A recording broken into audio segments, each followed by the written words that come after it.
David Eichel here, HawkeyeInsider.com, giving you the latest Iowa news. Please be joined by Sean Bach. Sean, it's been a very slow second half of 2020 for the 2021 recruiting class, but the Hawkeyes did pick up a big commitment in three-star center Michael Myslinski out of Florida. Kind of been a long time coming, Sean, but give us the breakdown on Myslinski and just kind of the journey to Iowa. Yeah, so Myslinski was a top target for Iowa over the summer, obviously with the offensive line haul that they had with David Davidoff, Connor Colby, Jennings Dunker, and Bo Stevens. And, those guys can more play on at guard or tackle. And Myslinski's a true center. And I think we've seen what Tyler Linderbaum has done in the past couple of years at center. Myslinski was really sold on that. And Iowa missed out on him on the first time. He ended up going to Texas, had a really good relationship with Texas offensive line coach Herb Hand.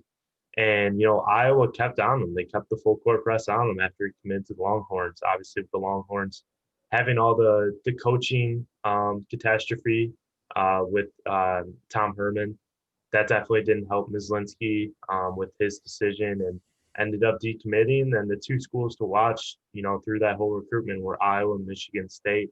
Maryland was hanging in there for a while, but I think, the whole time it was basically Iowa and Michigan State with Myslinski having ties to Michigan State. His father, Tom Myslinski, is a really good friend on the Michigan State staff that was recruiting them.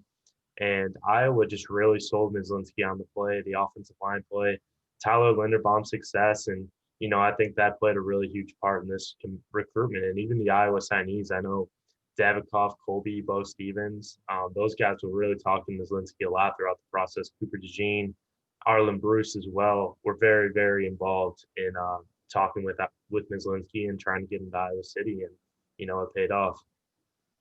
Yeah, so Sean, like you said, I think Tyler Linderbaum's success has really helped him feel comfortable in the Iowa system. But in about 30 seconds or so, give us some just what the impact of it is. I mean, this strikes me as the guy that can take over for Linderbaum whenever he decides to go the next level.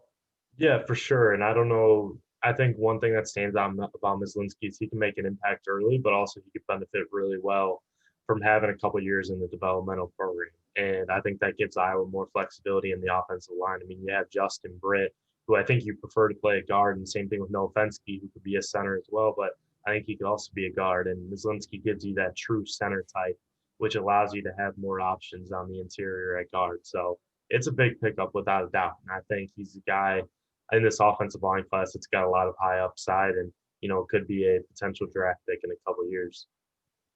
So as always, stay tuned to HawkeyeInsider.com for the latest. We have plenty of Michael Myslinski content and much more. So again, HawkeyeInsider.com, part of the 24/7 Sports Network.